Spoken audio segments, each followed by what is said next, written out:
How does this start make Steph Curry and Steve Kerr look, Steve? It doesn't have them looking good. Let me be very, very clear. The Warriors look absolutely, positively atrocious. It's an embarrassment. And, you know, Draymond, mad love for them. That's my brother. But I got to tell you something. I got to hold him accountable for his quote there. You know, yeah, y'all are bad and what have you. And, yeah, you like to see is you work harder, but you know what? You know, we're just bad. No, you're not supposed to be this bad. Yeah, this is not about the Warriors 0-2. This is about the Warriors going into Oklahoma City, a squad that does not have Kevin Durant, that does not have Russell Westbrook, that does not have James Harden, that doesn't even have a Serge Ibaka or whatever, and you are down by 40. There is no excuse for that. There is no excuse for that whatsoever. And Steve Kerr, I'm going to get on him more than anybody. And here's the reason why. We appreciate and respect the fact that the Golden State Warriors have been to 5 straight finals, and they've won 3 championships. I believe it could have been 4, would have been 4 if Clay hadn't gotten hurt, let alone KD.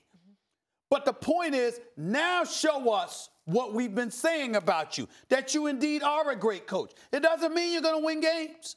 I'm talking about competitive play. I'm talking about fight. I'm talking about going down swinging. I'm going to give you, Max, I'm going to make you smile with some of these analogies I throw at you. I remember when Larry Brown came to Philadelphia, and it was Allen Iverson.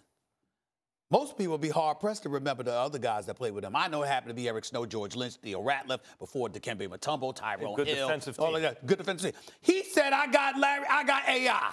Let me surround him with a bunch of dudes that can do everything else. Because we know AI, his definition of playing defense is trying to steal a basketball because he ain't going to guard anybody one-on-one.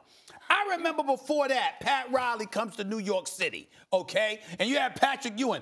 Oh, remember, Molly, Max, Anthony Mason, Xavier McDaniel before him, Oakley, Ken Bannister before him. I mean, the list goes on and on. These were not household names. Riley made they went them. To work. But they went because they were rough riders.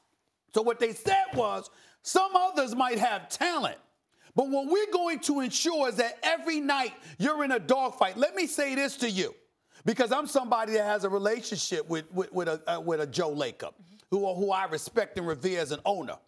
That man's a fighter. That man fights. And what I'm saying, forget the fact that Steph Curry's only shooting 20% from 3, or Draymond is an offensive-minded dude, because we know what Draymond can do. And it's not about offense. It's about everything else, all the intangibles. I'm talking about the fight.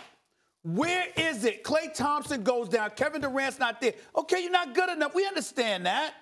But to sit up there and bow down, the way they bowed down in these first 2 games, they haven't even been in a game. They have gotten annihilated. Well, and it's a disgraceful performance. I hear what you're saying about the effort. That's a legitimate point.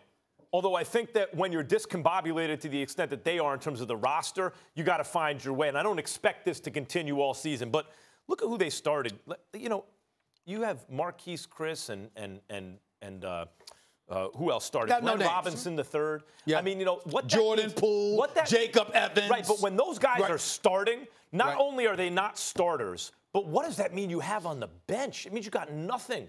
When they look, it's not just that they lost KD and Klay Thompson. Also, Iguodala and Sean Livingston, wherever they all were in their careers, that's your whole perimeter defense wiped out. You replaced it with D'Angelo Russell, who's not a perimeter defender. Not a defender. D'Angelo Russell can do certain things offensively well. He's not a defender. So your defense is shot. You gave Klay that huge contract. By the way, when he's not available really to play for you likely this season, or if he is, it's probably not going to be the same guy by the end of the year. Your offense is shot.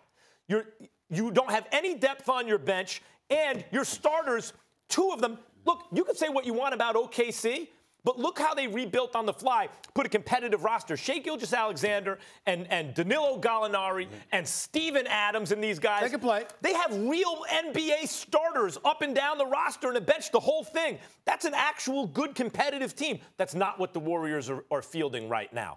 It's just not. So I don't want to go overboard in the criticism of Kerr and Steph and Dre, because when you boil it down, that really is the identity of the team. They have nothing around them right now. No. Here's what I'm saying to you. It's just 2 games. I'm not getting on them like, oh, my God, your season is over, it's finished. I'm putting them on notice. You don't get to sit up there. You, Draymond, you got $100 million. You, Steph Curry, you the $200 million man. You, Steve Kerr, okay, that inherited Mark Jackson's squad, but you have proven to be a great coach, and that's undeniable. You don't get to sit back and go like this. Well, this is what you can expect from us. No, the hell we won't expect that. You have enough to fight. That's all I'm saying. You can lose, fade in the fourth quarter. Fade because you're an inferior team, talent-wise. Fade because you don't have the same level of talent that others have. But to come out there and to just get straight bumped on a Sunday afternoon by 40 in Oklahoma City, that's disgraceful. Listen, no one's going to have mercy on the Warriors after the way they were constructed in recent years, what they did to the league. But they have a bunch of young players who don't know what they're doing yet. They don't have a defense. They don't have a bench. They have no offensive firepower outside of Steph, really. And let me tell you something, and that's where you and I differ. You are absolutely right offensively. Defensively, let me tell you something right now. It ain't that complicated to play defense. And an NBA level, it's not that complicated. If you know anything about basketball, I'm talking about the players. If you know anything about basketball, it's not that difficult to hunker down and to say, all right, we don't have the necessary skills. But what we going to do is make sure you understand you in a door fight. Excuse me, your name is the Warriors, for crying out loud. It ain't the Golden State Punks. It's the Warriors. Go out there and be a Warrior. Golden State Punks is good. Think about who they lost on defense. And it's not like playing defense back in the day with switching and all the options you have defensively now. KD became among the all-time greats actually when he became a great defensive player who could play multiple positions at an elite level defensively. Thanks for watching ESPN on YouTube. For more sports highlights and analysis, be sure to download the ESPN app. And for live streaming sports and premium content, subscribe to ESPN+.